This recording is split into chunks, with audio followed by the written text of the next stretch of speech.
What is going on, guys? We are live, DS. What's up, everybody? Hey, back-to-back days live, bro. Look at us. Back to back. Back-to-back like make the big. You feel me? Type shit. And we finna see the boy in action this week. I should probably post this on Instagram, get some people in here if they're interested. You know what I'm saying? Let's get it going. Where are we at, though? Live on YouTube. How you feeling, brother? I'm not feeling great. I'm gonna be honest with you, bro. I'm a little bit under the weather. I got a little bit of my throat's a little hoarse and got the sniffles a little bit, but fuck it, man. We do it for the people. That's what I'm saying. By the way, a little bit of news that we got going on here. Venom dropping the Conor McGregor shorts out of nowhere, secret. Yeah, you sent me that earlier. I mean, you know what that makes me think, right? That makes me think January is Conor McGregor, Michael Chandler, first fight on Paramount, like first paper. Way. So you're telling me you think that announcement's coming like real soon then? Yeah, it has to be, right? Think about it. We need a major think that announcement's coming like this week, like in the next 7 days. Yeah, because we need an announcement for January. We don't have a main event yet for January. We know it's LA, but we don't have a main event for it. It's going to be the first. I don't know if they're going to call them pay-per-views anymore, if they're going to call them premium live events. Whatever. That starts January 1st, right? What is it? That starts January 1st, right? Yeah, exactly. So they're going to need to call something. And I'm thinking Conor McGregor, Michael Chandler makes the most sense to me at that point. So I'll still believe it when I see it, you know. Right, I'm still not going to buy into that shit. But Venom did release the shorts. They did release the shorts, but like, fuck does that mean? They're trying to sell shorts, brother. Like, they're trying to sell some shorts, you know. And I'm sure they're selling the fuck out of them, you know. Maybe. And then anyway, so we got that. So maybe Conor McGregor, the potential return, which we should have probably put in the title. I'm gonna go ahead and do that. Is Conor back? Do that. And again, sorry, I'm gonna be sniffling and maybe coughing a little bit. So we got that going on, DS. And then on top of it, we got UFC Qatar, right? That's going on. Got a lot of shit going on, brother. Got a lot of shit. I mean, it's quite a. I mean, it's not a bad card through and through. Honestly, it's pretty damn good through and through. Look, they always give these guys good cards, bro. That's I was just gonna get into that. Yep. So, anyways, we got a whole big ass card to cover. We never have done this live, right? We've never done a full card breakdown live. This is the first one. First time. Drew in the chat. Shout out Drew says. Shout out Drew in the chat. Drew, you already know you're gang. But this is the first time we are doing a full card breakdown live with maybe viewers, depending on who comes in. If you guys are new to the channel, like and subscribe. Follow us on Instagram at D107MMA. If you have any questions, type shit. If you have any questions, feel free to drop them through the chat. You could talk about the card. You could talk about the MMA Joey versus MMA Guru beef. We could talk about the Conor McGregor potential return. Whatever it is you want to hear about, you let us know. We're going to go out. Anybody that was, because the fucking live yesterday it was kind of cracking, right? It was cracking. So if you were in that live, hop on back in, bro. If you see us live again, and if you are back in, say what's up, man. You know, want to talk to you guys, especially if you're that guy whose fiance left him, because that was wild. That was insane, dude. We're out here just trying to talk MMA. This guy comes in here saying his fiance left him. Like, that was really fucking depressing. Yeah, hold on. And I see Jamal Witherspoon just drop some shit, and I do want to touch on that because we talked about this earlier. Because what's up, Conrad? Conrad. I just wanted to say though, back to that guy from yesterday. I hope he's doing all right. Number one, you know, I just want to know the thought process. All right, like, was he just like, is he an MMA fan? First of all, is he an MMA fan, or is he just like a sad guy? Aren't we all at the end of the day? But is he just a sad guy, like, who was just on YouTube and was like live randomly? This came up, or is he like is he subscribed?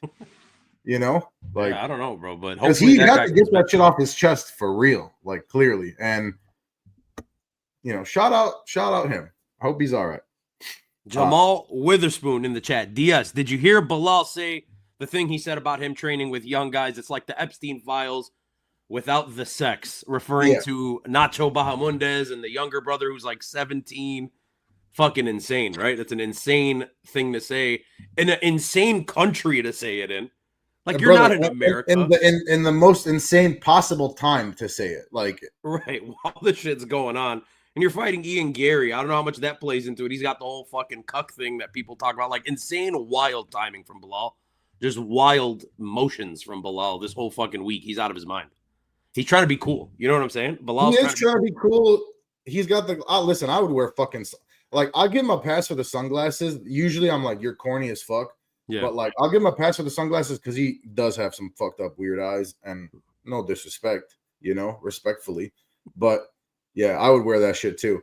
But yeah, very fucking weird, very weird thing to say. Also, like, I say some weird shit and that's outlandish shit, right? But like, if I'm gonna say it, the payoff has to be worth it. That was not a good payoff. Yeah, it didn't pay off very well. Like, What the did you punchline, get it out wasn't of that punch. Everybody, it punched about as hard as he does. So, Wow. Yes, great comedy. Anyways, guys, drop questions in the chat, whatever the fuck you want to talk about. We're gonna go ahead and start covering this card. First fight of the I'm down night. to just want to say, I'm down to, like, as we go through, chill out. Like, as we go through it, like, I'm down. We'll do a fight. We'll check out what the chat has to say if there is anybody in the chat. I'm not expecting much, but like and subscribe. Smart. All right. So why don't you actually do this? Since we're doing a live, I felt like I had to fucking present. You do what you do. Yeah. So we've got, first of all, very cool name, Bull Joe. We got Mark Buljo. He's a decent underdog versus Denzel Freeman. I believe these are two big boys. Yes, they are. Buljo is only 6 feet tall, I believe, right? Yeah, he's kind of. And Freeman's only like 6'1", 6'2", or some shit. No, I'm sorry. He's 6'4". I'm looking at the record. 6'4". Freeman 6'2", 260. These are two big ass boys, man. Yeah. Man, how do you see this going? I want to hear what you have to say, but I see a first round knockout in this one, and I think Freeman's the one that's going to get it, right? I think Buljo's going to try to play the long jab, maybe throw some low kicks. I could see him throwing a couple of front kicks, things like that. For me, Freeman, I feel like at some point in the first round is going to be able to get inside. He's going to be able to close the distance. He's got more power between them, in my opinion. And I think if Buljo's backing up to the fence, we're going to see some good combination. I think we see him get dropped, not super early in the first, but I do see a first round knockout. To me, Buljo is the more technical big man. I just think that Freeman's power is noticeably better, and I think we've seen it against better competition at this point, right? Yeah. I think he's going to be able to cut off the cage, and yeah, man, I see Freeman getting a first round knockout. I'm going to say like 3 minutes in, kind of thing. Yeah. Look, DS, when it comes to these new guys at heavyweight, right? When it comes to these unproven new guys at heavyweight, there's not much to go off of, and it's because heavyweight's fucking dog shit. Even in the UFC, the heavyweight's not a good division unless you're at the tippy top of it. Mark Buljo, Denzel Freeman, the thing that I have to go off here is that Freeman is the much more athletic guy. He's just a more naturally gifted, bigger, stronger, more athletic dude. Looks like he throws harder. If Buljo were to win this fight, I assume it would be with the grappling. But again, there's not enough film on either one of these dudes really to make and even if there is, bro, like the variance in the heavyweight division is just so fucking big, man. Like, right. And this guy Buljo walks forward too much. He seems like he's too willing to be hit. Denzel Freeman, big, athletic, like you said. I think he's gonna be faster. He's gonna touch this kid up, and then once you touch him up, he's going down. It's heavyweight. So really, there's no surprise to me here. I probably wouldn't want to touch it from a betting perspective, just due to the fact that it's brand new heavyweights, and this is probably the most volatile division in all of MMA, especially with these unproven guys. For sure. And I'm looking at the live odds on DraftKings right now. Denzel Freeman to win by knockout is only plus 100. Yeah, and shout out Lethal in the chat, by the way. Lethal, you're the fucking man, bro. I appreciate you for coming on last week. Yeah. And I appreciate the love on Instagram, brother. Hell yeah. I missed that, unfortunately, but nonetheless, shout out, bro. Yeah, I'm not betting this. I wanted to see what I would have thought Denzel Freeman by first round knockout would have been better odds. It's only plus 200. It's not worth it, man. Like, there's like, I do think that'll happen. Obviously, I just said it, but it's just from a betting perspective, it's just not worth it. Save your money. Yeah, I agree. I'm good to move on. First round KO Freeman, but I don't want to touch the fight in terms of betting. Let's move on. Boom. Talk to me, DS. Oh, sorry. We got Nurullo Aliev, 3-1 favorite basically versus Shamrock. Which Shout out Shamrock. Yeah. You want me to take it? Yeah. Hey, brother, you're rusty. I'm I don't sorry. know, man. You're DS. I apologize. I'm You're just rusty, so used bro. to What? You're a little sick. A week away, and Fuck you, what's bro. going on I'm here? just fine. I'm just letting you fucking take it. I thought we're switching off like we usually do. All right, so I'm just going first every time. No, you're not going first every time. You do the fight presenting. You've been here for 2 years, bro.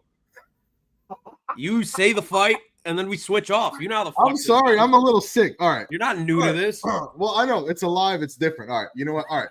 Second fight of the night. We've got Nurullo Aliev. He's taking on Shamrock. Dino Bam Bam. How do you see this one playing out? Thank you. Great question, DS. Fuck you, Shamrock. Shout out Shamrock, by the way. He's one of Patty Pimblett's boys. He's new. Fast, wild, super goddamn scrambly, but he is a very reckless fighter, DS. Defensive grappling, not his strong suit. He is able to be wrestle fudged, as the kids like to say these days. But he's okay on his back. Like, he's okay. He can survive all right. Don't really love it. The problem with that is he's facing a guy named Nurullo Aliev. And if you don't know MMA and you don't know that region of the world, all you got to know is that his name ends with a V, and he comes from that region of the world, and that should tell you exactly who Nurullo Aliev is. He is a smothering wrestler. He's an absolute dog in the clinch. Once he gets top control, it's over. So we got a guy that's willing to be taken down versus a dude that is willing to take you down and stay heavy on top. This is Nurullo Aliev all day by decision. I think Shamrock is smart enough and tough enough to survive. Classic Nurullo Aliev grinding style fight. Control, takedown, control, takedown, control, takedown for 3 rounds. So basically what everybody's been bitching about. Yeah, essentially. Recently. Yeah. Are you done?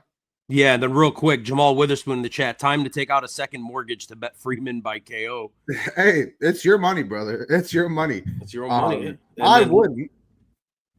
Right, type shit. And then Lethal in the chat says Aliev. I figured you'd go that way. Yeah. I figured you'd go that way. I think, yeah, the odds are what they are for a reason. Dagestani wrestler, grappler, very pressure heavy, relentless with the wrestling, very, very good top control, great riding. Pause. Yeah. Cardio, I don't know like how impressed I am by his cardio and his pace, like overall, but yeah, it's a low risk style, right? Like this is like literally what we were just talking about. This is what people have been complaining about, but it wins fucking fights. So Shamrock is the more fun fighter. He's a wild ass striker. He's a brawler, a scrambler. He puts on a chaotic pace. So somebody like that is always gonna be live, right? And he's extremely dangerous early on, especially with the big left hand. I don't see like he's had some like front chokes. I don't see that happening, right? In this kind of fight. Takedown defense, not great. Bottom, from what I've seen, not particularly great. This is a pretty straightforward matchup, man. How did you say it? What was it? By decision or by decision? Yeah. I'm leaning decision. I could see a submission, but I'm leaning decision as well. Cool. So we're in agreement on that one as well. Jamal Witherspoon in the chat says, I already lost my house betting on Benny last week. Okay. And you know what? If you had, I don't know if you were at that point subscribed or not. If you were, I don't think you would have done that. And especially if you listen to my take on it, because I said that I think he's going to get fucked up quick. So yeah, I didn't think that fucking quick, but yeah. Right. But what's fucked up, and this sounds like a little bit of cope. Obviously, I'm a Beneil Dariush fan. He looked great for 9 seconds. Sure. And then it was just like, he got fucking caught. But yeah, that's me in bed, by the way. Type shit. You could tell from what happened last time out with Moicano that Beneil had kind of taken a step back. And then to see him in this fight, Steps back, the cannon. But look, you could tell that he had kind of fallen off a little bit. Age was starting to hit him. And then you saw, I was really happy to see the way he looked immediately in that fight. Charging forward, not scared. I was like, hell yeah, Beneil Dariush is back. I'm glad I was wrong, and then I wasn't wrong. And shout out BSD. But anyways, I just want to say I love BSD. I really, really like Beneil as well. And I know that's your boy, your countryman, or y'all. Well, we don't have to get into all that, but yeah, no, look, one underrated part of his game is the power, right? Like we've seen Beneil fucking sleep people at times. So I'm a fan. It's just I like BSD a lot. I'm happy to see him win, and it played out how I thought it would. So yeah. And before we move on to the next one, yeah, Lethal saying he called Beneil too. I know, and I told you, Lethal, I wanted to, but I just couldn't. And that, it is what it is. It played out that way. Let's move on, DS. All right, next fight on the card, we've got Ryan Loder. He is a plus 114 underdog to Ismail Nordiev. Do you think he's Australian? Nar. Nar. Right. I don't think he's Australian. You don't think so? No, he's not. Lethal's Australian. Type shit. Hold on. I lost my notes on this one. You want to take it real quick? Sure. I mean, I can go first here. Ryan Loder. I got it. Okay, you go ahead. Yeah. Well, first of all, I've got Nordiev by unanimous decision here. I think he's going to win rounds 2 and 3. I think Loder does have, a puncher's chance, right? In the first round. His height and reach, big advantages here. I think he's going to be trying to utilize that jab. I think he's going to try to crash in behind with some big right hands. I keep thinking to myself, like, is he going to use the clinch, right? Because you've got somebody who is a better grappler. Like, who do you think has a better clinch? Let me ask you that. Ryan Loder. Yeah, I think so too. I think so too. But it's like, so do you think he's going to try to utilize that? Because I think it's a good weapon of his. I mean, to me, this is like a quintessential grappler versus striker fight. For sure. Yeah. For sure. You know what I mean? Yeah, absolutely. Yeah, I mean, Nordiev's game is built around the explosiveness, countering. He's very good at the level changes. I've seen him take advantage of guys when they overcommit, which I really appreciate. I think he's got the higher fight IQ overall, man. So I'm going to take him by unanimous decision. I think we'll see him mix it up enough, right, with the striking and with the grappling. So Loder's a big ass boy though, bro. He's got a big fucking sturdy frame, right? Like if we're going off size, Loder, right? I think Nordiev also has better experience. So I'm going to side with experience here in this case. Yeah. And shout out Ryan Loder. He's also someone who has promised us an interview at one point or another, DS. So we'll see if we get Ryan Loder on the show at some point. Yeah, Jamal's killing me right now, by the way. What happened? Jamal Witherspoon is killing me, bro. Like, yeah, he said Loder is this week's bet. He's betting the house on Loder. Fucked up. That's fucked up. Is that after you bet the house on Freeman, or are you just doing both? My boy has a lot of houses, bro. Yeah, you know what I mean? This is a lake house type shit. Vacation home. But look, Ryan Loder, obviously an American wrestler, man. We know the deal with Ryan Loder. He's very limited on the feet. His wrestling is very good. We saw that in The Ultimate Fighter. We saw it in the finale versus Robert Valentin. And that win looked so goddamn good. At that point, it's aged kind of poorly because Robert's looked like shit. He's looked like ass. Ismail Nordiev, not the best fighter in the UFC by any stretch of the imagination. I think Ryan Loder is just kind of in a weird place. He's going to go over there to Qatar. He's going to try to use a wrestling-heavy game plan. I doubt he finishes Ismail Nordiev, so this fight's probably going to decision. I'm not going to pick against the guy named Ismail Nordiev in Qatar. So okay, I thought you were going Loder there. No, I'm going Ismail Nordiev. I think this fight more than likely goes to decision, and if that's the case, he's going to win it. He also has more finishability in this fight. Do you think that he's not going to be able to take Nordiev down?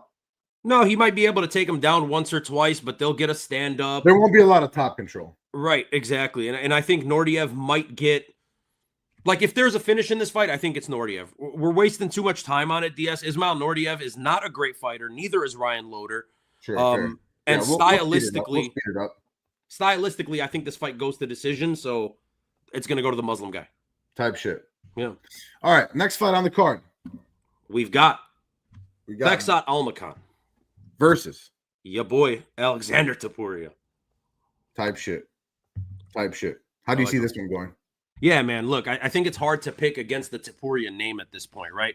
Obviously, I was not high on him, bro. I was not particularly high on him coming in. I will be honest. I mean, let's talk about the fight that he had against Colby Thickness, right? Alexander Topuria obviously came in with a ton of hype around his name due to the fact that his brother is the champion, a 2-division champion, knocking out all these legends. So people were excited for this guy to come into the UFC. They also paired him up against Colby Thickness, who is a Volkanovski protege, right? Like a guy that Volkanovski was bringing into the league. So it was kind of like Topuria Volkanovski too. They were both in the corners. It was a cool thing to see. Colby Thickness, man, a solid fighter, and he gave Alexander Topuria a fight, man. He caught him in a couple instances, and Alexander Topuria didn't live up to the hype that maybe a lot of people thought that, it's hard to basically live up to that name. It's very difficult for him, but he's a nasty striker, man. He strikes stylistically very like his brother. They look very similar in their movements, in their fight style, and I love that about Alexander Topuria. He's taking on Beksat Almakhan, who is a very high volume, high speed, mobile striker, good conditioning, fast hands, just kind of like a quick bodied dude. Works well with the combos, and he scrambles very goddamn well when he takes down when he's taken down. So this is two well-rounded guys that have backgrounds in grappling and in striking. The thing with it, DS, though, is we know that the UFC, and this is a weird situation, right? In Qatar, you would assume that all the fights are going to go their way, where the fans will be happy. Generally speaking, that's how the judges. Yeah, but I think the name value outweighs it here. And that's what it is, right? So a guy like Alexander Topuria has to live up to his brother's name. They need him to win for the sake of his brother. I think he wins this fight anyways, but it's going to decision again. I'm picking Alexander Topuria. I think it'll be closer than people expect, and it'll actually be a pretty goddamn fun fight. What do you think? Yeah, I think it'll be fairly close too, and I think it'll be a decent fight as well. Again, I was not like super high on Alexander Topuria, you know. Both these guys are pretty good, man, right? Almakhan coming off like a fucking minute knockout of Brad Katona, first guy to ever stop Brad Katona. He's very explosive. Topuria is more measured, right? Like smart combinations. I just think like I don't know how. Like, do you think Topuria is gonna be willing to wrestle? Yeah. I mean, that's a thing that a lot of people forget about Ilya specifically, but his brothers in kind of the same vein, right? They came up as grapplers, man. That's their first sport. Their first sport, I believe, was jiu-jitsu and Greco-Roman. Yeah. So, look, I think like for me, like if this is a clean fight, right, and like it's technical and kind of structured, and if you want to call it that, I think Topuria is going to win, right? Yeah. If there's more chaos, I think Ulanbekov will be able to capitalize on that. So, oh fuck, man, this is a tough one, dude. For me, this is actually like a legitimately tough one. But I'm gonna pick Almakhan here. I think he's gonna win by unanimous decision. I'm gonna take Topuria. I'm gonna take Topuria, bro. I keep going back and forth on it, man. This is just a really tough one for me. Switching back and forth. I feel that. Yeah. I mean, it's a very close fight, man. I think it's great matchmaking. I'm gonna go Topuria. Boom. I love that. And then Max in the chat says, any underdog predictions for the upcoming fight? I'm sure there's going to be some come, DS, I don't know how many you got or if you have any. Yeah, but potentially, brother. You got to stay tuned. Type shit. And then Lethal says, yes, it was. I don't know what you're referring to, Lethal, but I agree with you. That I agree with you. So, yeah, we're both going to Topuria here. So far, we agree on all the fights. And then they're asking about underdogs, and then if you look at the odds on this one, I fucking doubt there's an underdog, DS. Oh, you think? Oh, this is fucking insane, dude. And I didn't know that this fight was next. I'm all discombobulated here. Yeah, there's really not a whole lot to say here, right? Like, look at the fucking odds. I was looking at like it's 90% implied win probability, right? So I think Yakhyayev is going to crowd this guy early, singles, but I think he's just going to take him down quickly and sub him. I'm going to give him I think he'll survive the first round, right? I do. What are you picking him in the first round? Yeah. Okay. Yeah, I figured you would. I'm going to give him he's going to survive the first round, but debuting veteran on a skid kind of thing. Yeah. Yahyayev's game is built to just beat this kind of guy, right? I think it's he's built to win decisions, but I think the grappling / wrestling difference is so vast. I see a second round submission here. Sure, and I get that. And obviously, this fight, if you look at the odds, anytime you see odds this wide, it's the UFC hand picking a matchup that they want for, especially when you're in this part of the world, right? So you'll see, you rarely see minus 1,000. We're seeing minus 1450 here. And I knew, Lethal, I swear to God, I knew you were going to say this in the chat, so I'm going to pull it up. He goes, I put $10 on the other guy for shits and giggles. The odds are crazy. And that's exactly what I was going to get at. If you are there's no harm in that. Yeah, if you are betting this fight, if you're looking at it from a betting perspective, there's absolutely no value in Yakhyayev. Rafael Cerqueira is a very chinny guy. He's on a skid. He probably doesn't deserve to be in the UFC anymore, but what does he have? Power. So he could land one shot. Ultimately, I think that's a possibility. I don't think that's what happens. So I am going Yakhyayev. First round KO. I think he just closes the distance and puts hands on this guy. But if you are betting on that side, on the Yakhyayev side, you're either out of your fucking mind or you're a complete degenerate.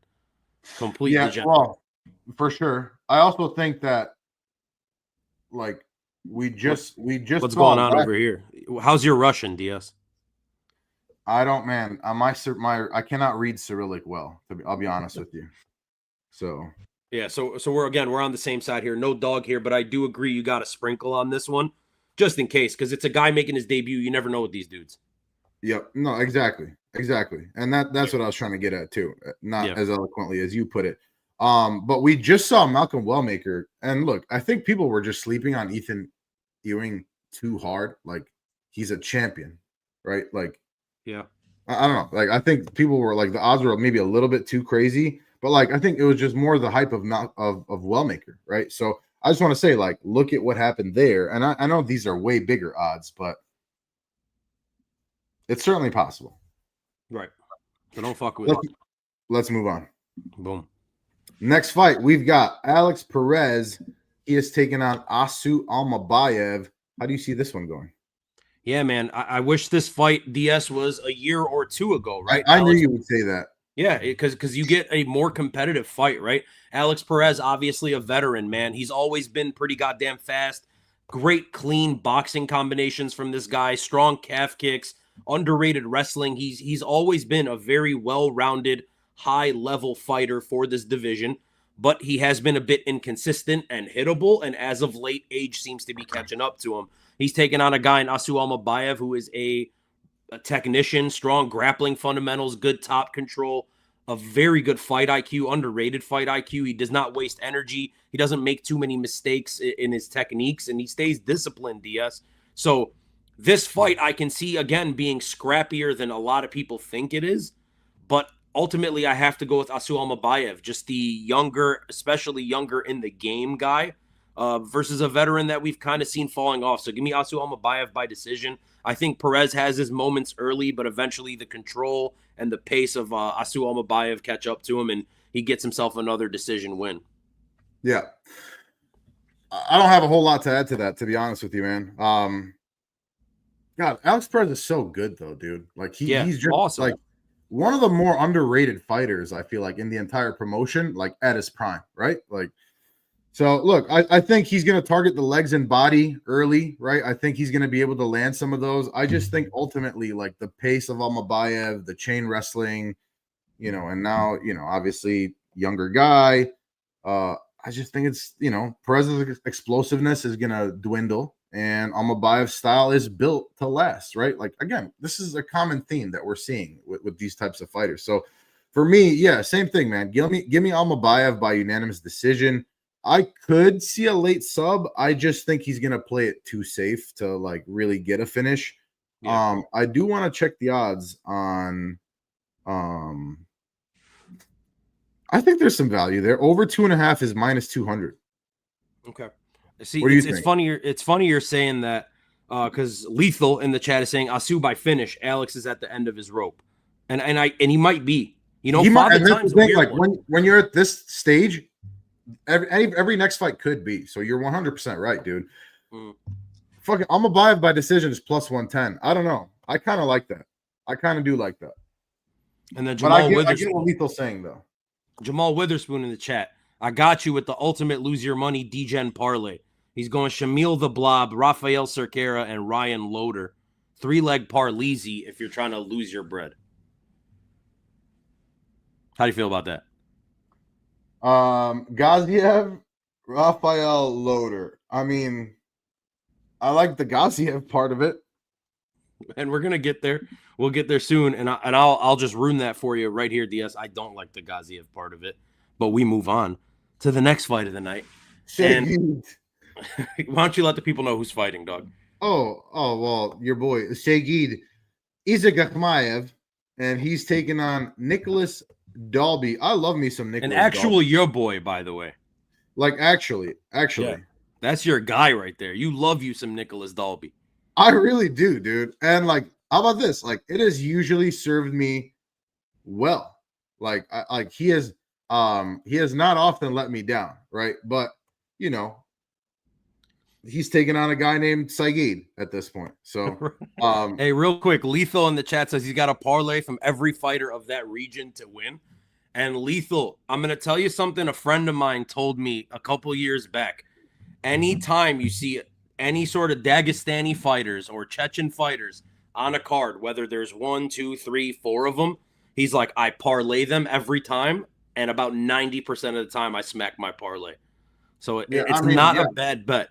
And then I don't remember what not regional show, but it was a UFC card in a particular part of the world not too long ago. I don't remember if it was England or if it was the Paris card where every fighter from that country won. They went like 8-0. So that's something to think about. But yeah, go ahead, Diaz. Break down this fight. yeah. Look, man, Dalby is like the durable veteran, right? He's never been knocked out. He's never been submitted. Well, until last time. Well, until last time, yeah, Right. that's true. But you know, like it's Right. fine. Other than that, but like he's fucking old, bro. Like he looks young, but like he's what? He is. Fuck, dude. How old is Dalby? He's like what? 38, 37? Yeah.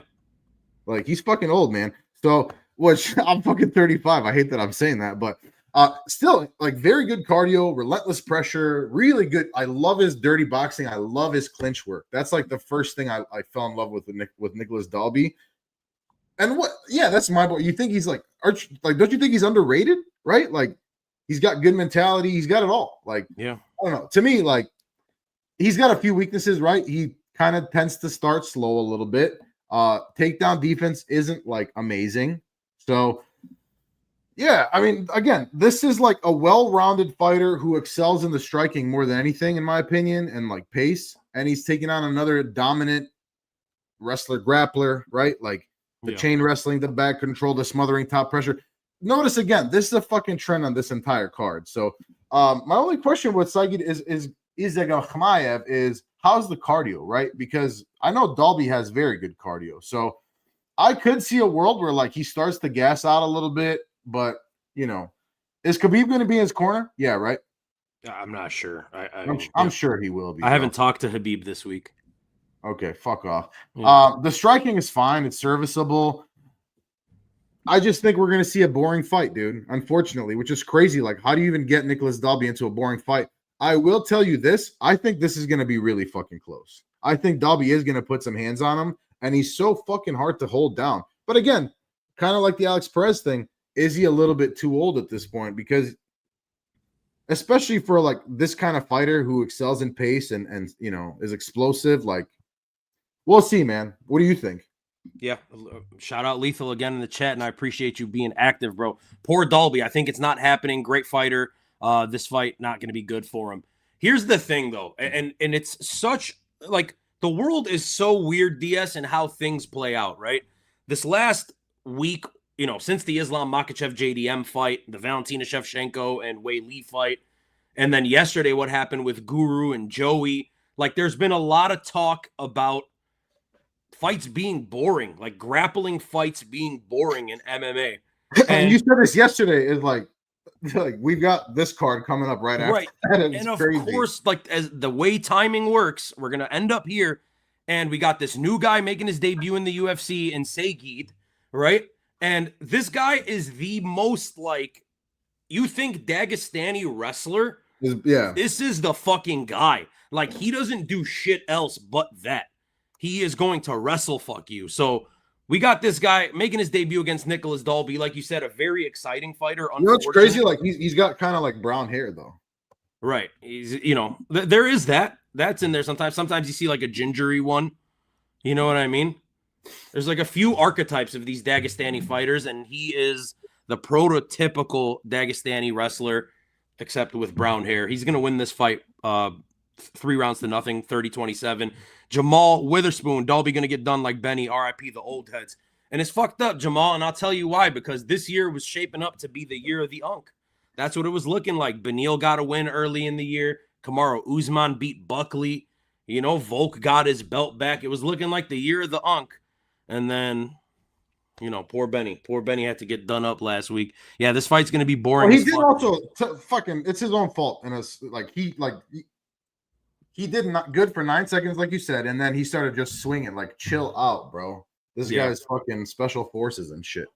It'd be like that. It'd be like that. It do sometimes be like that.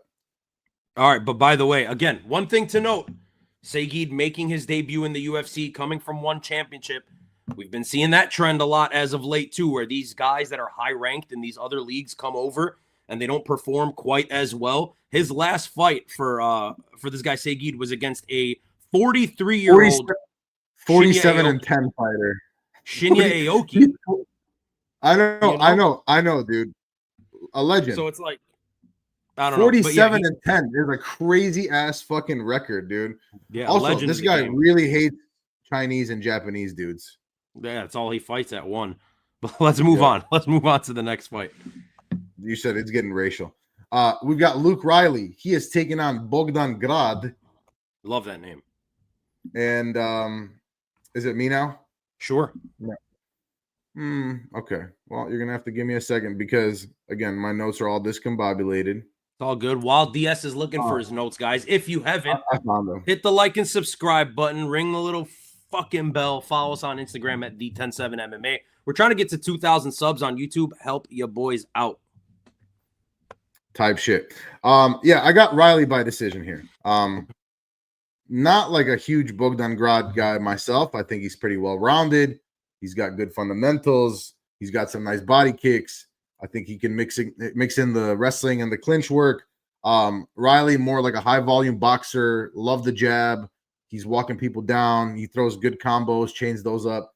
I think Grad is going to try to pressure early with feints, right? And then try to do some level changes. For me, I think Riley is going to be able to land that jab. I think ultimately he's just going to kind of piece him up. I think Grad is more balanced, sure. I just think that Riley is just going to be able to land more shots, and ultimately it's going to be a pretty high-paced fight, but I see Riley winning by unanimous decision. Yeah.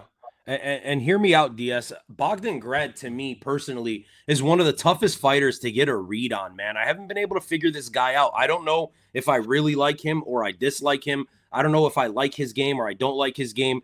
He comes in and sometimes fights amazing, sometimes fights terrible. The Contender Series fight was weird.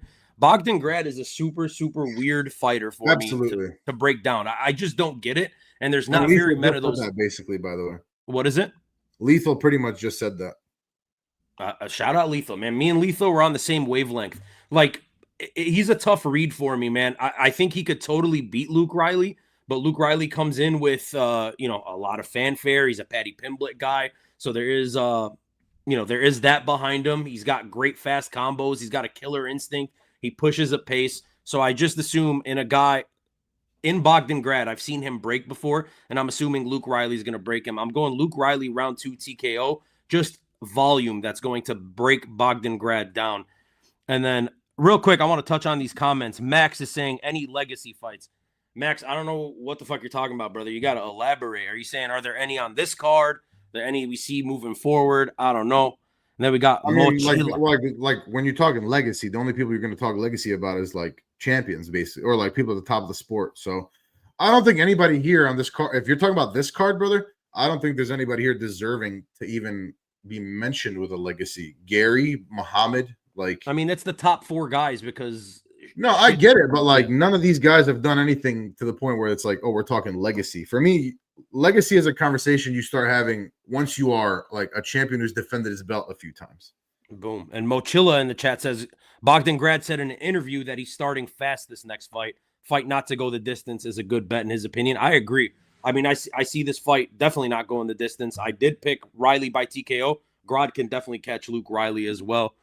And then he puts a little money mouth. I will say the odds are fucking like, they're a little, Yeah, I don't love this card for betting. To be honest with you. I really don't either, honestly. They're like the ones that I thought would be worth something. I think it was only one that I've said so far. And it was like, I'm not even that feeling strongly about it. So, and then, hey, Jamal Witherspoon makes a great point. Yeah. That's a great point. Shout out Denzel Freeman. Should that be our guy? You love Denzel Freeman, dude. Should that be our new guy, Denzel Freeman? Are we following him on Instagram? Follow him right now. I'm gonna dude, follow him. I'm gonna call him on Instagram. See if he'll pick up. Just join the fucking and show. then For Lethal said Gary has a self-proclaimed legacy. I like Ian Gary, but we're gonna get there. We talked about him last night too, and we'll get to it. But yeah, I mean, hey, and if you guys want underdogs, I'm gonna spoil a little bit. I'm going the dog on this next fight, DS. I know you are. We talked about this a little bit, but I know you are. So go ahead, elaborate. Shout out Kyoji Horiguchi. And I don't know if Drew is still in the chat. He was in here earlier. That is our guy. Me and Drew bonded over Kyoji Horiguchi many moons ago. Okay. Many moons. So shout out Kyoji. Look, man, he's back. Kyoji Horiguchi, make no mistake about it, was not a guy that was cut from the UFC. Had a very, very successful record in the UFC. Decided to chase the bag at ONE FC, I believe, or Ryzen. I don't recall. He went to one of the Asian promotions. I think it was Ryzen, because they gave him the opportunity to fight in Japan more, because his coach, like his striking coach, was sick, and he wanted to go fight. No, he was Bellator versus Ryzen. Bellator versus Ryzen. Well, regardless, he ended up signing. I think he signed to Ryzen, then went to Bellator. Yeah, no, regardless, he did. He had the opportunity to go fight in Japan in front of his lifelong striking coach, who was sick, and he was like, "I have to go do that often while the guy's alive." So that's a badass story from Kyoji Horiguchi. Of course, went on to win a title in Bellator, lost it by a brutal spinning elbow knockout. But yeah, Kyoji Horiguchi's that fucking guy, man. Main training partner of Alexander Pantoja for years and years. So he's used to high-level guys. He's taken on Team Habib's Tagir Ulanbekov, classic Dagestani kind of fighter, right? Sharp grappling, sticky top control, smooth chain wrestling. On the feet, he's clean, but he's not very dangerous, DS. He's more of like a rangy, kind of manage the distance type of guy on the feet, and wants to get to the grappling and wants to be sticky. Kyoji Horiguchi has seen every goddamn thing that anyone at 125, 135 has to offer in this game. He fucking trains daily with Pantoja, man. So I think Kyoji Horiguchi comes back, a y'all must have forgot kind of thing. A guy that I think he was like 8-2 in the UFC, something like that. Y'all must have forgot Kyoji Horiguchi by decision. I think he's too good for Tagir Ulanbekov. I would like to see it. God, my throat hurts, bro. Yeah, I would like to see it, dude. I would really like to see that. I just think this is going to be another one of those fights that I've just been describing and breaking down the entire fucking time. It's not going to happen. I just think it will. I really do, man. Obviously Horiguchi has the prettier striking. He's got good power. Like, he's got very good technical striking. I just think, again, like, where are we in this part of the world? You think he's going to knock him out? No, I said decision, but Kyoji's live for anything. I know he's live for anything, but bro, like, I don't know. Like, I feel like Ulanbekov at least is going to be able to keep it close enough where he's going to get a decision in this part of the world. So right, which is what Jamal Witherspoon, who also shout out Jamal Witherspoon in the chat, is saying. I think Kyoji makes it not close. I think he makes literally makes it an unstealable decision. He wins this fight. All but a finish. Like, he's putting fucking hands. He is fucking to gear up in this one. That's crazy. I'm fairly confident in it. And then I hope you're right, bro. I hope you're right. To me, this is just classic striker versus wrestler. Brother, he trains with Pantoja for years. I know, but Pantoja's wrestling isn't like fucking that great. But he's a jiu-jitsu monster. Oh, he's like the jiu-jitsu guy. You know what I'm saying?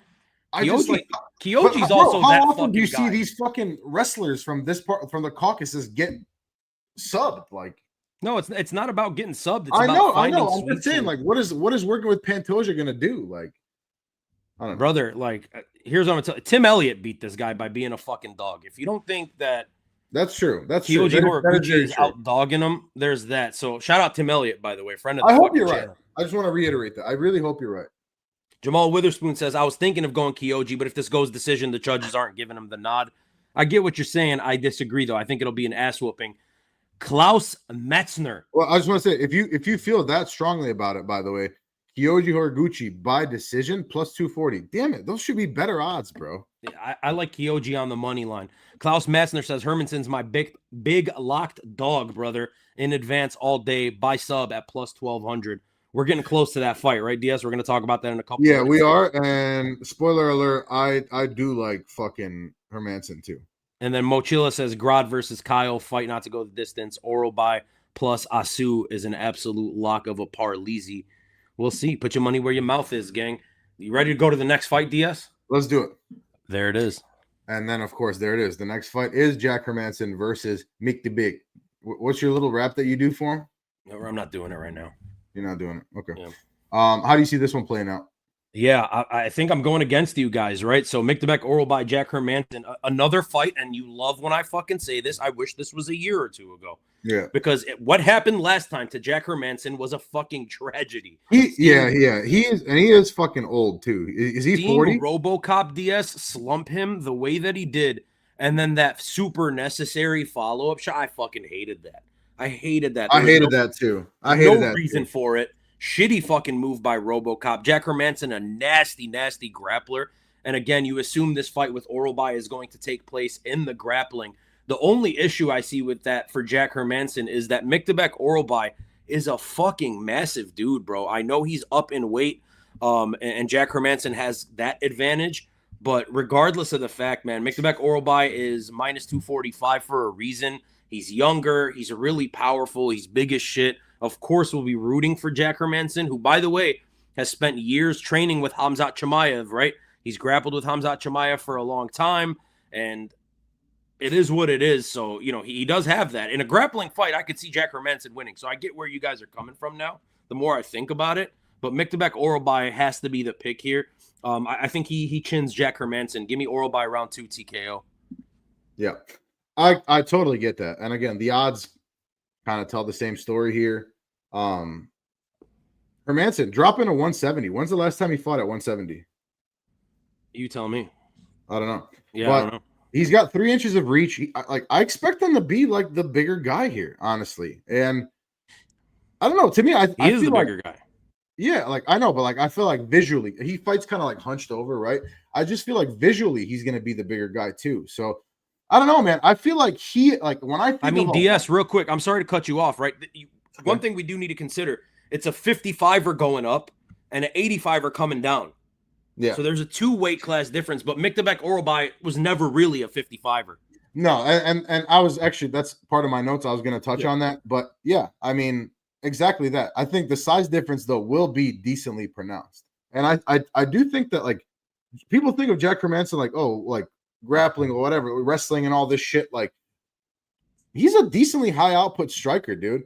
And like what I was trying to get at is like for me, when it comes to like when I think of a wily ass veteran who like, okay, you know when you play pickup basketball and you're like a fucking teenager, you're like 18, 19 or like early 20s, whatever, and you go play at the Y or wherever the fuck, and you got the old heads who are just like physical as fuck with you and like bother the shit out of you, and you're like, bro, chill out. Like to me, that's like what Jack Hermansson is. Like he has figured out the mental side of it and how to bother the fuck out of you, right? So this is my underdog pick. Like this is my like the underdog pick on this one. Yeah. I think we're gonna see him use the jab. I think we're gonna see him throw more volume. I think Oralbai is really good, dude. I just, in a weird fucking way, I think it's just a bad matchup for him. Now, maybe Hermansson's just straight up done. He obviously took a lot of damage last fight. We'll see, man. I just think he'll have the better moments on the feet. And I think even if Oralbai does win, I don't see like a domination. Do you? I mean, this is a tough fight to call, man. I just think Oralbai is too young in the game. I know we saw him, basically get his ass beat by Mateusz Rebecki, and Jack Hermansson's way fucking bigger. So it's a tough fight to call, man. I could see it. Thank you for at least saying that. Yeah, because I mean, I could see it playing out a plethora. I don't think, the fact that the odds are also swaying me a little bit. I just want to say that because plus 200, I don't know. The fact that you're so confident and we have Lethal so confident in the chat is making me a little uncomfortable with this one. DS, we got a lot of comments. Let's touch up on these comments real quick. Boom. Let me see. 1 second. All right, Jamal Witherspoon. No, the call being by decision in Qatar is crazy.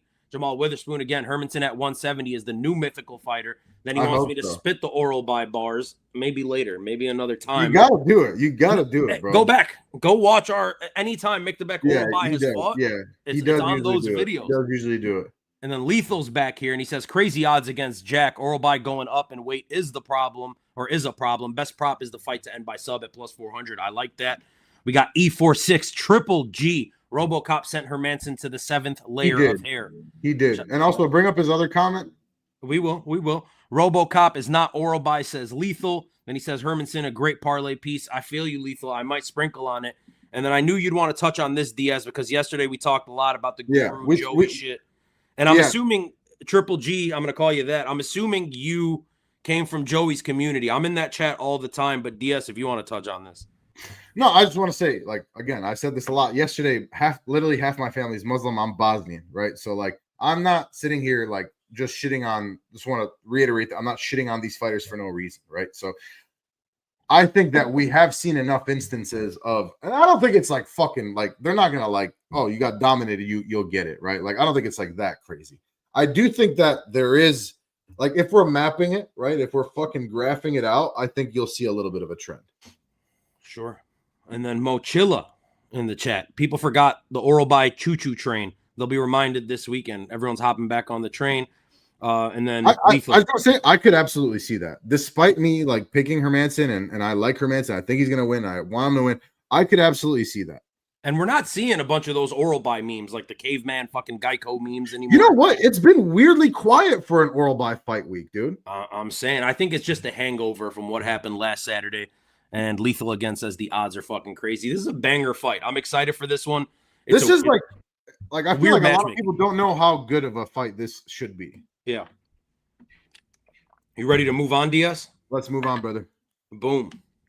All right. Next fight is Volkan Ozdemir. He's taking on Alonzo Menifield. Man, I'll take this one first, I guess, bro, if you're cool with that. Yep. Oh, I'm gonna go Ozdemir second round knockout. Alonzo Menifield has done some very impressive things, right? Ozdemir, bro, like, dude, how long has Ozdemir been in the fucking UFC and like floating around like the mid to high end like parts of this division, right? Like, Menifield is obviously going to be most dangerous in the first 5 minutes of the fight. The big overhands, the blitzes, the power hooks, all this shit. Volkan Ozdemir has become more measured now, right? He's not like crazy reckless like he used to be in a way, even though he was always like technical.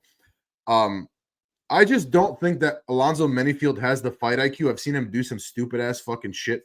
I don't think he has the fight IQ to take on a guy like Ozdemir, who again has some of them. He's one of the more experienced guys in the entire fucking division. This is to me a classic athletic, powerful dude.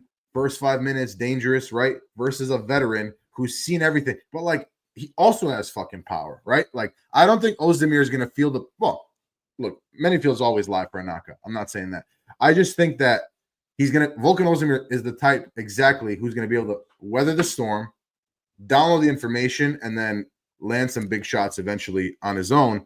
I'm going to go second round knockout. Yeah. And I just want to shout out Volkan Ozdemir, man. I don't know that a lot of newer fans, right? I know there was a huge surge during the pandemic of new fans that came in 2020, and Ozdemir has been a guy in the rankings since then. But honestly, a dude that's been in the UFC for 8-9 years at this point, look at the guys that he fought. Ovince St. Preux, Jimmy Manoff, got a title fight against DC. Anthony Smith in damn near his prime. Dominic Reyes, Alir Latifi, has a win over Rakic, fought Yuri Prohaska, fought Magomed Ankalaev, fought Nikita Krylov, fought Johnny Walker recently and knocked him out, fought Carlos Ulberg last time out. This dude has like a fucking crazy list of who he's fought, right? Also, just want to say, one of the fucking like worst strikers to fight against in any of the UFC games. Absolute nightmare to fight against. I hate it. He's an absolute nightmare for sure. And DS, this guy's been in the UFC for 8-9 years, and he's still in the fucking top 10. He's still in the top 10. He makes it competitive against good fighters, man. Alonzo Menifield, I'm happy that he moved away from Pat Barry. I think that is a fucking huge positive for Alonzo Menifield, because we've said it on this show, and I don't mean to sound like an asshole, but Alonzo Menifield, a dumb fighter, man, makes a lot of fucking stupid mistakes, and maybe a lot of that is attributed to his coaching. Glad he got away from Pat Barry at this point. I still just don't think it's enough, man. Volkan Ozdemir, too goddamn technical for him. Alonzo Menifield, while he is big, explosive, if he gets those hands on you, you're going out, but he's too hittable. And I think a guy... I'm sorry. Yeah, go ahead. I just think a guy that's this crafty, this much of a veteran, is able to utilize his jab and his range so goddamn well. Like, if you're able to avoid Johnny Walker, who's that much longer than Alonzo Menifield, why can't you avoid Alonzo Menifield's big looping ass shot. So I'm going Uzdemir by knockout as well. I'll say early second. He's just a veteran. He's fought better competition. He has better shot selection. He's the better fighter here. How much longer do you think he is? In height? Or are you talking about? Hey, brother, at least a couple inches. You know what I'm saying? Based off what info? In height and reach. If we're talking about other things, what about girth? What about girth and tonnage? Probably Alonzo. You should go to the chat real quick. All right, so we'll go to the chat. Triple G says you're right. There have been some crazy decisions, but that's worldwide. It's not. There's not a UFC event without a sketchy officiating or a scorecard or whatever. Look, Triple G, I agree with you, dude. Like, of course, we talked about that a lot yesterday too. And I wish you were in the chat yesterday to talk about that. I agree. Like, don't get it twisted. It's not just like hey, this is a Muslim problem. This is a Qatar, UAE, Saudi Arabia problem. I get it. There's sketchy fucking cards when we go to Mexico and a Mexican fighter wins, and in Canada and the Canadian fighter wins, and whatever. But this whole notion that the commission in Abu Dhabi, which I know there is no Abu Dhabi commission, it is literally Nevada. It's UFC's own commission coming out there. But there is, at that point, but there's also money involved, bro. Like, but hear me out, DS. I got to make this point, right? Because the logic gets swayed here. The way that some people think of it is, how the fuck can it be biased? It's literally the UFC's people here. So it's not like a Muslim-backed, Arab-backed money thing.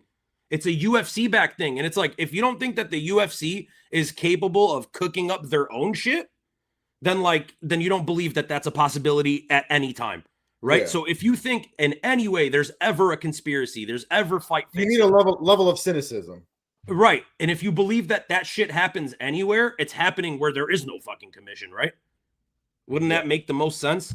But anyways, lethal, hard fight. Alonzo can grind it out, maybe 3 rounds, or time does it in 2. I just don't see that, man. I just really don't. Like, I've agreed with pretty much everything Lethal said so far. I just don't really see that, dude. Like, yep. And then Triple G says Menifield without Pat Barry isn't a predator, and he hits the double. Also, I just want to say Menifield hates getting hit. Yeah, he doesn't fucking like it. By the way, that Ulberg performance, literally the stupidest shit I've ever seen in my life. What the fuck was weird. That? He also, like, I don't know, he takes damage weird, bro. Like, he starts fucking dancing. I don't know. And we're back to Lethal. Vulcan reminds me of Dominic Reyes when he fights. Honestly, yeah. Clean boxing. You know what I mean? God, that's don't remind me of Dominic Reyes now, bro. Pat Barry and the Guru need to team up. Pat Barry might need to team up with Bilal after the Epstein comments. That's all I'm saying. Dude, literally, but also I've heard MMA Guru literally shit on Pat Barry so aggressively many times. Shout out Thug Rose, by the way, the victim in all this. Dude, she was kind of hot when she had long hair. Love me some Rose Namajunas. You ready to move on to the co-main event, DS? Nope, I'm scared. Okay, well, we're moving on regardless. The co-main event. Right. Co-main event is your boy, Bilal Muhammad, plus 220 underdog as of now, versus Ian Machado. Gary, is his name hyphenated? Did you forget a hyphen? Or who knows? Don't worry about it. Okay. Is this me or you? I'll take this one first, DS. Okay. All right. Now I'm gonna get some fucking flack for this, and maybe I'm a fucking asshole. I just don't think that Bilal Muhammad is all that good, and I apologize if you are a Bilal Muhammad fan. I get it. He went on a massive win streak, but a lot of it, especially towards the end, there's got to be some asterisks there, man. There's got to be some asterisks there. The Gilbert Burns fight specifically, an injured Gilbert Burns who tore his shoulder in round 1. Bilal we talked about this yesterday too, just for the record. Bilal was not able to finish that guy, right? Then he goes in there in what should have been, according to a lot of people, an easy fight versus Jack Della Maddalena because of the wrestling. And he doesn't get that, right? Jack Della Maddalena pieces him up, wins a fucking badass close war of a fight. And then people are like, well, Jack Della Maddalena's got really good wrestling defense. Oh, does he? Does he? Because in his next fight, it didn't fucking seem that way. And I'm sorry in advance, Lethal. I'm sorry that your boy got exposed on Saturday night. But what's up, dude? I just think that since Kamaru Usman lost the belt, we've kind of been in fucking no man's land at 170. I don't think Leon was that good. But 170 for sure. I don't think Leon was ever that good, DS. I don't think that that Bilal was that good. I think Bilal was one of the worst champions of all time, and I know I'm gonna get heat for that. But and JDM is a guy that he's still not fully developed. You know what I mean? Like, he's going to get better. And he was able to become champ. So what does that tell you about this division? I think Ian Machado Gary is the truth. I think he is one of the 2 or 3 guys that will be taking this division into the next generation. For the next 6-7 years, you will see Ian Gary and Michael Morales and Shavkat Rachmanov, and those are going to be the guys in this division for the next 4 or 5 years at least, until Michael Morales moves his big ass up to 185. Ian Gary's the truth. He will eventually fight for a title. I think there is a good chance that he eventually becomes a champion in the UFC. And I'm picking Ian Gary, man. I think by leaps and bounds, he is better than Bilal. He keeps it long and rangy. Pause, no Diddy, no Pat Barry, no Bilal, whatever you want to call it. Give me Ian Machado Gary. By decision, clean ass striking, DS. Look, this is my I'm doing it too, bro. I can't believe the odds are where they are though. Minus 270 is kind of fucking crazy, to be honest with you. I thought Bilal would be a favorite. I don't know, but I guess goes to show you that Vegas clearly knows some shit. Like, I don't know, dude. Like, I went through all Bilal's recent fights last night, right? I don't really want to do it again, but like, just go through them, right? And it's like you said, an injured Gilbert Burns, and like, you know, Sean Brady, and like that, like that's like his best win, I would say, right? Sean Brady, yeah, like a fucking jet lagged, unready, weirdly gassed out. Yeah, that's Sean right. Brady. Because he got there like a few days before on some dumbass shit, and randomly his cardio ran out in 6 minutes. And like he's not like we've never seen that before. I don't know. Look, yeah, I just think I think Ian Gary's still underrated. I really do. Yeah, I think that his movement is really good. His range and his shot selection. He's a sniper. Like, I think he's one of the better guys at being able to download distance information and being able to land those shots. Like, he's not a stupid fighter. He like, I think we think like he's a stupid fighter because he hyphenates his name and like gets cucked and stuff. And like, yeah, that is cringe and stupid. But like, he's fucking good, man. And like, his grappling and his wrestling is not bad at all. Bilal is also not like this crazy chain takedown guy, right? Like, he like pretends to be Dagestani. You're not, right? Like, he's like the ugly duckling kind of thing. You can also tell that because Islam, when they were asked, like when they would ask him about him, he's like, yeah, whatever. Like, you know, like he wasn't adamant about it. And as soon as Bilal lost, Islam's like, yeah, okay, I'm coming for that shit. Fuck you. It's just like he's that friend in the group. You know what I mean? It's like nobody really fucks with him, but like he's all right. Yeah, and also like, do you like, is Bilal better than Shavkat? I don't think so. No. Yeah, I think you're an idiot if you think that. I don't know. I can't believe the odds are as crazy as they are. I just thought they would be a lot closer. I could have seen a world where Bilal's a fucking favorite. I don't know. But yeah, give me Ian Machado Gary. I will say, I want to know what I think this is almost certainly going to decision. So let me just see what the odds are on that. The odds on that are over 2.5 is minus 345. So I mean, really, I'm not really going on much of a limb there. So I still think there's value in that, but yeah, minus 270 is kind of crazy. Bilal is still pretty good. It's just that, like, I don't know, dude, he's so whack, bro. Fuck off, you know. I'm done with him. And all right, that's a Chicago guy too, but fuck him. Yeah, shout out Chicago for what that's worth. Let's touch up on these comments before we get to the main event of the evening. Diaz Jamal Witherspoon says Pat Barry might be trained like it's Epstein files with the sex. I don't know what the fuck that means, brother, but that's what Bilal said today. That's what Bilal said today. That's why. Yeah, I heard that. I heard the Bilal. Well, you know, Bilal, like, he would, like, that's the shit that his coach was saying. Like, he's got, like, you know, like Canelo, like, bro, fuck you, dude. Lethal says Bald Rose sucks. Okay, you know. Yeah. Well, she's definitely not as cute. You'd still hit though. Don't lie. Triple G says Canelo hands versus McCucko. I like it. I fuck with that. And then Lethal says Big Mouth against Bilal. Here we go. Gary by points as usual, per usual, with a sleeping emoji. Fully done, mate. JDM got done. And that, yeah, unfortunately. Jamal Witherspoon says Bilal has hands like Canelo. Bilal via Epstein files without the sex. Lethal comes back and says Gary is a great fighter. He's number 2. His mouth is ranked number 1. Triple G says Gary does gas in fights. If Bilal puts a pace on him and doesn't try any Canelo bullshit, this could be interesting. But not over the course of 3, right? Like, there's no way Gary gasses out in 3. This is a 3-rounder, or am I fucking mistaken? This is a 3-rounder, correct? Someone in the chat. Yeah, no, this is a 3-rounder. That's what I'm saying. I don't see the cardio being an issue for either one of these guys in a 3-rounder. You know, Gary got tired in the 5th against Prates, but that's Carlos Prates pushing a completely. I mean, Bilal pushes a better pace than Carlos Prates over the course of 5 rounds. But again, this is 3, and I just don't see it. Ian Gary went 5 with Shavkat for what that's worth. And then Lethal says, I do have one parlay with Bilal, and that's also with Dan Hooker. And that's a great fucking transition, DS, to the main event of the evening, Arman Sarukian, the returning Arman Sarukian, who hasn't fought in like 18 months, and he's taking on Dan Hooker, who hasn't fought in like 15 months. So 2 dudes coming in off of a super goddamn long layoff, right? And the odds to me here are fucking egregious. I will start by saying, I'll just take this one first, DS. I do think Arman Sarukian wins this fight. I think he wins it how people assume he's going to win this fight, which is via the wrestling. That's the new trend we're seeing. And if you guys don't know, MMA is a very copycat kind of thing where we start seeing trends happening. Remember, it was the calf kicks with Conor McGregor and all the shit starts coming up. Now it's the wrestling. We saw it with Hamza. We saw it with Islam. We saw it with Valentina. These big fights, if you can out-wrestle your guy, you're going to do that.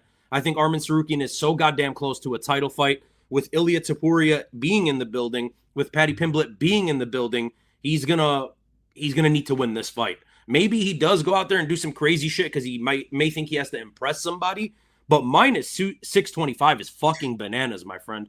Like, that is absolutely crazy because Dan Hooker is a dog. He's a big boy for the division. He is a dog through and through. He's willing to scrap. We've seen Dan Hooker hurt in so many fights and continue to fight. We were at the Dan Hooker-Jalen Turner fight, UFC 290.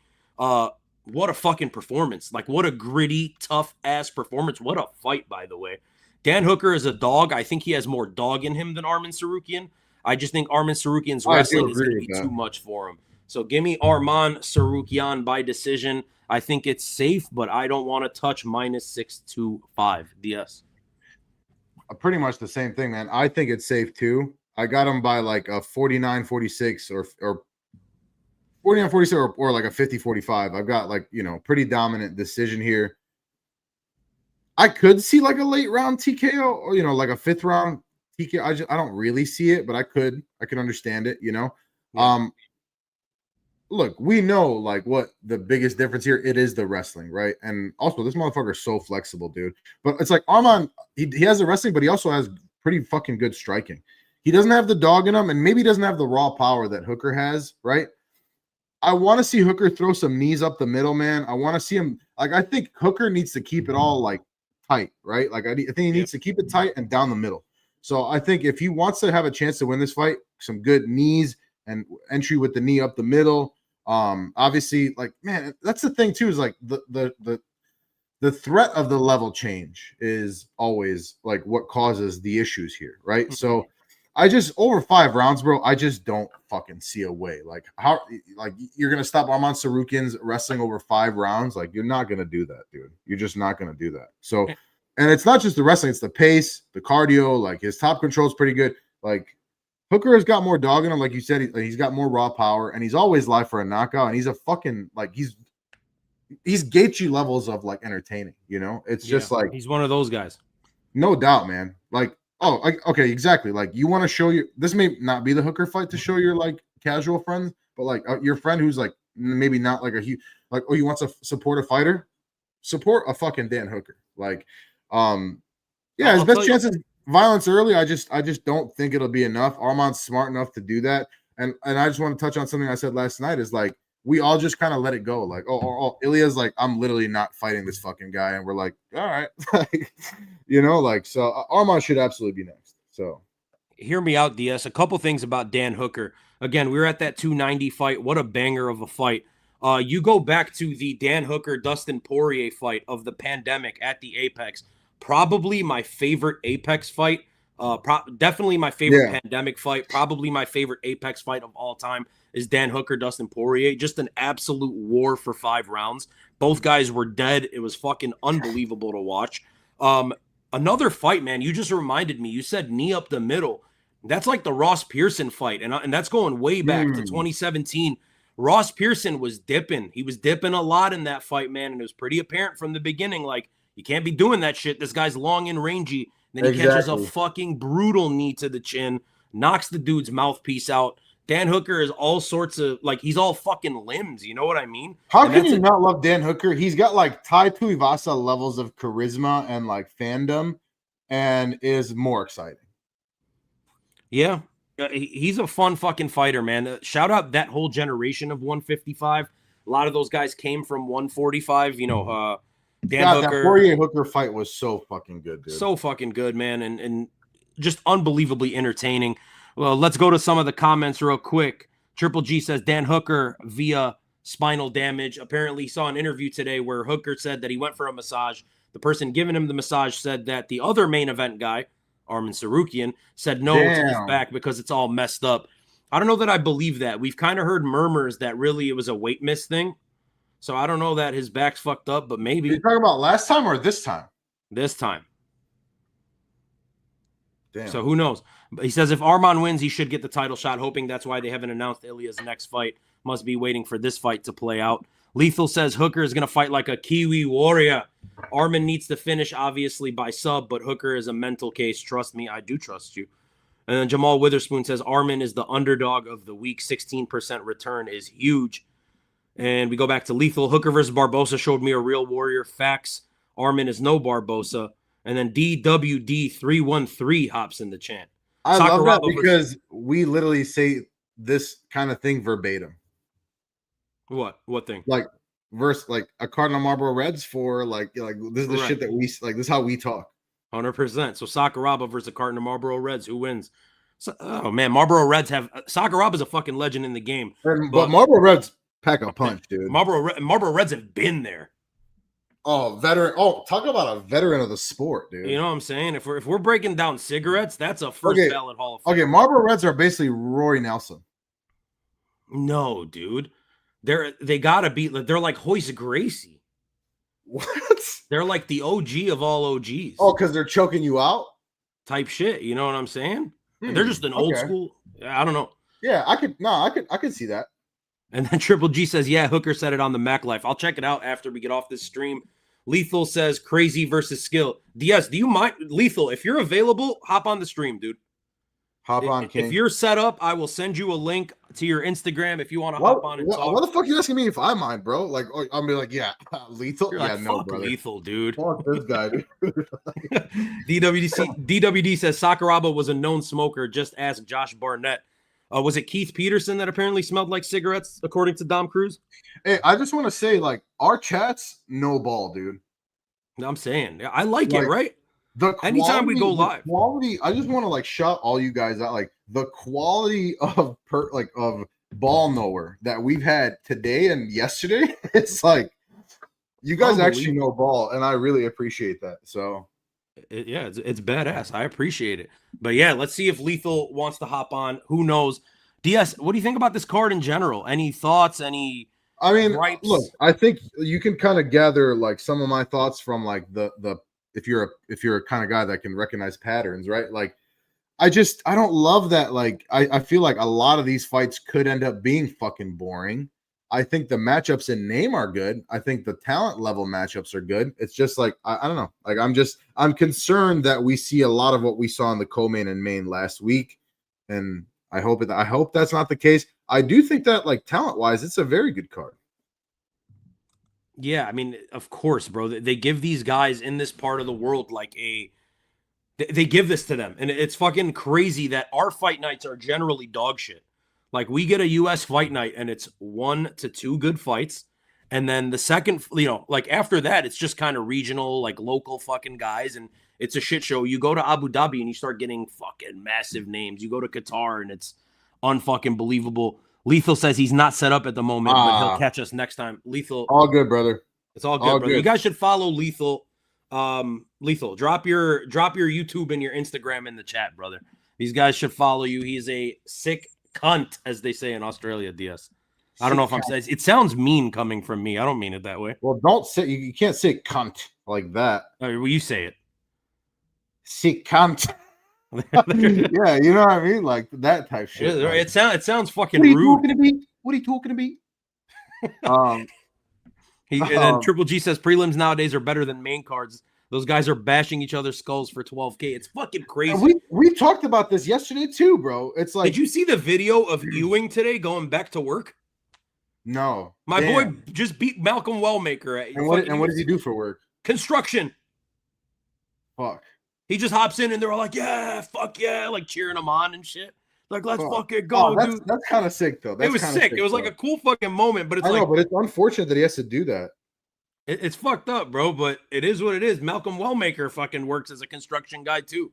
You know what I mean? Yeah. And like, I was going to say, Wellmaker sounds like I feel like his family had been in construction.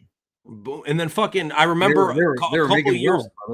I remember a couple years back, DS. Shout out Impa Kasanganai, friend of the channel, follows us on Instagram, as should you, by the way. Impa was working as a bartender.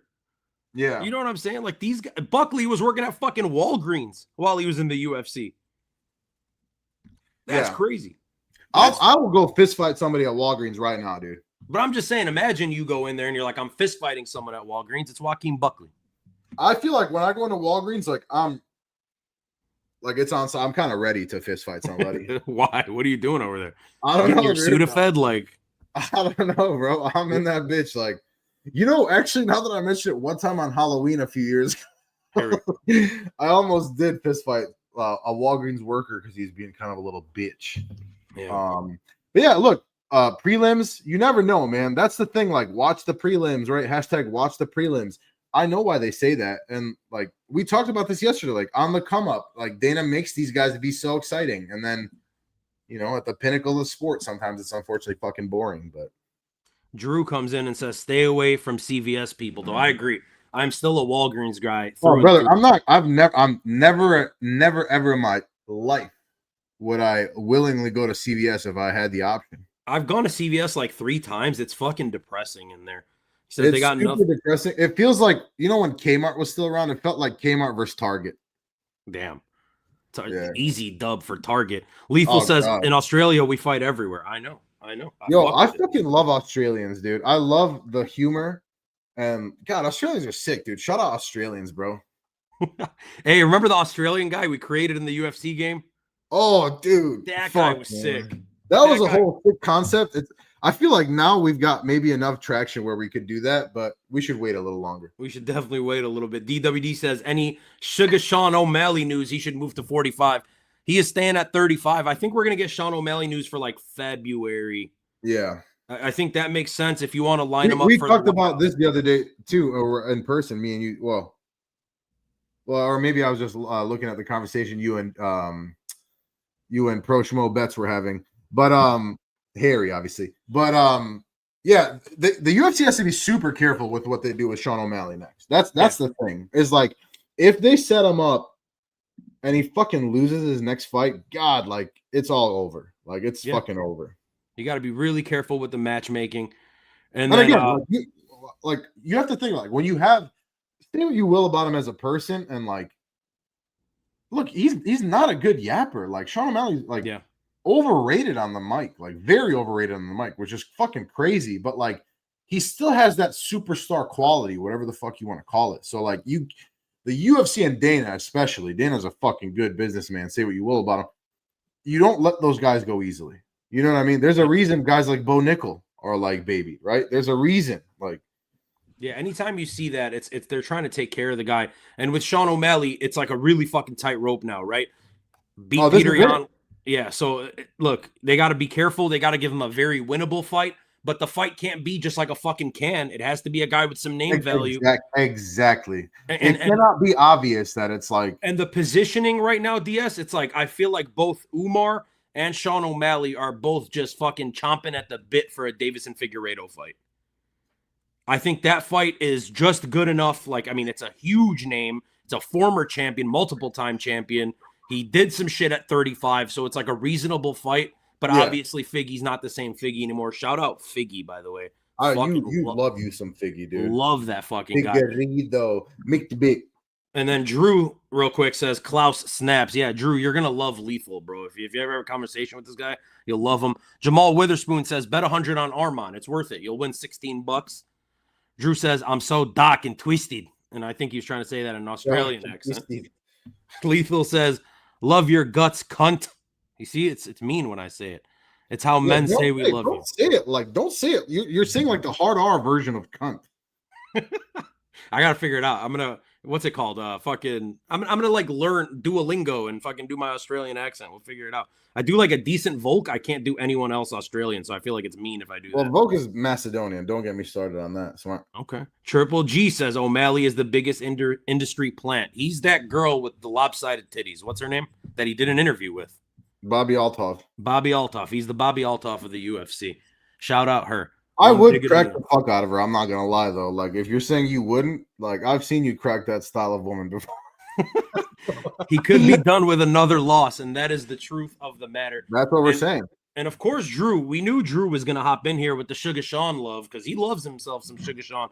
Sean O'Malley has had bad mic game for sure. It's his hair and his fight style that makes him a star. Yeah, I mean, look, there's Drew's no just the past tense version of draw. Yeah, right. Yeah. You used to draw, you know what I mean? You Right, drawed. Right? But yeah, Sean O'Malley is, look, there's no doubting that his fight style is goddamn entertaining. It's fun to see somebody knock people out with one-shot power. He's a sniper. He's an interesting dude. The kids fucking love him for the Ronald McDonald hair. And he does have, like, you can't, like, bro, he's got some of the stiffest fucking weirdly stiff. He's got like Alex Pereira levels of stiff punches at his weight class. It's crazy. Right. Pound for pound kind of thing. Yeah. Interesting matchup, says DWD. He says Figs don't lose. And I think he's saying Figgy won't lose or don't lose. Yeah. And then Jamal Witherspoon putting emphasis on the unt, saying the hard unt. Exactly. Yeah, he's doing that. I don't want to offend anyone. You know what I mean? That's not what I'm here to do. I mean, yeah, but like, I'm offended, and I'm not even Australian, brother. Like, I love all cunts. They're all my favorite. You can't throw a hard unt like that, dude. All right, I got to learn. I got to work on my fucking accent. Is it a unt? It's he'll a be unt, better, right? Is that the problem? What's going on? Nothing, don't just give it up right now. Give it up. Okay. All right. Lethal, we'll talk about it. We'll see what's going on. But Lethal, help him out, brother. Damn. Help me out. Fuck. I feel like weirdly racist. Yeah, you know it felt racially charged the way you said it. That's fucked up, bro. I mean, all this on a Thursday night. You know what I mean? I just finished work and just trying to have fun. Just trying to have some fun. Max hops in the chat. Tito says his prime beats Alex. What do you think? Yeah, Tito Ortiz is out of his fucking mind. Hold on. Wait. What is he saying? Tito Ortiz said in his prime that he would beat Alex Pereira. He said that? Yeah, he's out of his fucking mind. And Tito Ortiz was BJ Penn before BJ Penn, right? Tito Ortiz is the Jose Canseco of MMA. I mean, like, it's unfortunate, and we talked about BJ Penn a lot last night, man. And it's sad to see the CTE and the brain damage coming to these fighters. But Tito Ortiz has always been fucking brain damaged, even while he was fighting. Yeah. You know what I mean? He was a hell of a fucking fighter. Don't get it twisted. He was up there. He was one of the goats of the sport. Yes. Like at that time, you know what I mean? Like, as the years have gone on, many people have surpassed him. And he said it was due to the wrestling. Right, but a lot of people think that they're taking Alex down and they can't, right? We saw Ankalaev shoot half-hearted takedowns, albeit, but he wasn't able to take Alex down. I know Jan Blachowicz controlled him, but like, this is a different 205, man. That's why, and I don't want to get into John Jones glazing, but that's why you got to fucking respect what he's done, because 205 back then was killers, but I think all these killers from now... 205 was the glamour weight class. Right, with your Rashad Evans and your Rampage Jacksons and your Forrest Griffins, and it was Lyoto Machida and Shogun. It was a crazy... Don't let him bully your son. Boom. And then even before that, those fucking guys, Chuck Liddell and Tito Ortiz, they get cleaned up by Yuri and Rakic and Jamal Hill and Ankalaev. Like, these guys fucking do damage to those guys. Don't let them bully your son. And Lethal. Thank you, team. Love, guts, good luck, great picks. 2 a.m. start here for the fights. If you're live, let me know. We're probably not going to be live for the fights, Lethal. It's like a 9 a.m. thing here, but I will be having coffee. If you want to message us, you know where to fucking message us at. And I really wanted to end that with the word DS, but now I feel like I can't say it. The pass has been removed. Well, I can't give you the pass, so. Lethal, bro. Come on. Give me the pass. That's all I'm saying. That's all I'm saying.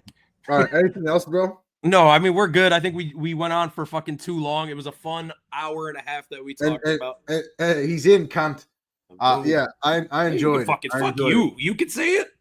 I said it right though, This is some bro. bullshit, dude. I This said it feels. right, I bro. feel like I'm being picked on. Because Anyways, you're guys, look. saying it weird.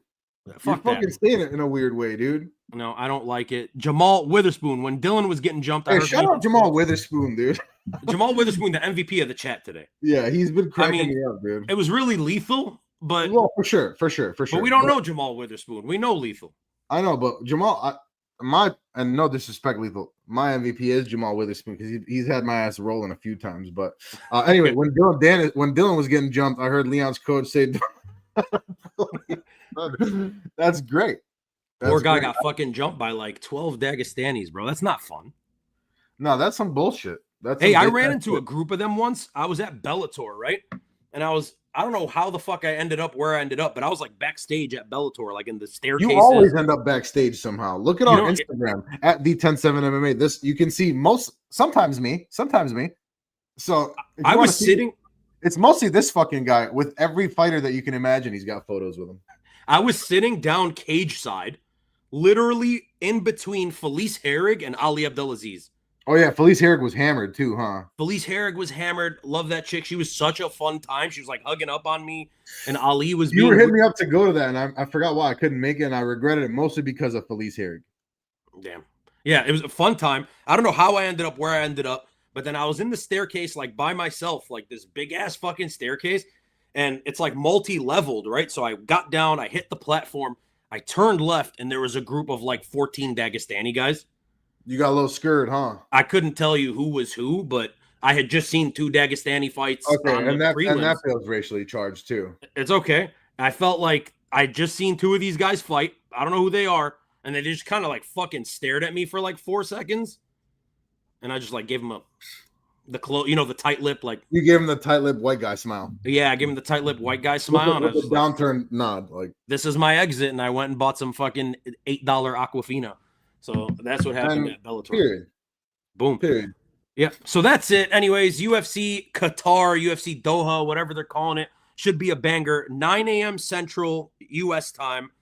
That's 10 in the East. That's 8 in the West due to daylight savings time. And 6, 7 somewhere else. 6, 7. I like that. So yeah, wake up in the morning, get your coffee. Early morning sanctioned violence. I'm gonna answer this guy. I feel like mean if I don't answer these people before we go. We're not big enough to big time anybody. So right. Get it well hot. If the fight happens, do you think John out wrestles Alex? Yes, I do. I would pick John Jones to win that fight via the wrestling. Yeah. And by the way, Lethal said better than, I can't say the word, our vaginas. We men love veggie. I love that you actually can't say it now. And it's to be treated with respect. What I don't fucking like, and I'll be straightforward with you, Lethal, I'm going to shoot straight. Vegemite is fucking disgusting. Never had it. That shit is nasty, dude. I don't know what the fuck you guys are doing with it, but I like yelling, she just smiled and gave me a Vegemite sandwich. That's my shit. Yeah. That's my shit. So anyways, guys, if you guys enjoyed, do us a favor, like and subscribe, ring the little bell. We're trying to get to 2,000 by the end of the year. We did a ticket giveaway to UFC 319, so if you're interested in shit like that, we give back to the community. Like and subscribe. And then also follow us on Instagram at the 107MMA, the same way it's spelled on this very channel here. Pictures with us and fighters. And we are number 2, DS. Oh, yeah. Creator Picks Challenge. In the Creator Challenge, we're number 2 out of 20 creators on predicting the fights. And we're only number 2 by 1 fight. We get one fight. If we get 1 fight correct over the first place guy, we're number 1. We're number fucking 1, and we got like 3 cards to fix that. We're gonna end at number 1, brother. We're gonna end at number 1, so we're winning that shit. Like and subscribe there. Maybe we do a giveaway. If we win that, we give away a prize. Let's do that. Merry Christmas to somebody out there somewhere. Maybe some UFC like cards or some shit. That's one what Lethal does, by the way. Lethal gives away badass merch. Go follow Lethal. We have him on 1070, so go check out his shit on Instagram. He's giving out crazy cards and the rainbow cards of Tai Tuivasa, like the whole prism. It's badass. Anyways, I love you guys. I appreciate wait, Lethal, let me fucking talk to you, bro. Like I love that shit. Message him. Yeah. So I love you guys. I appreciate you guys so much for watching. Like and subscribe. Peace.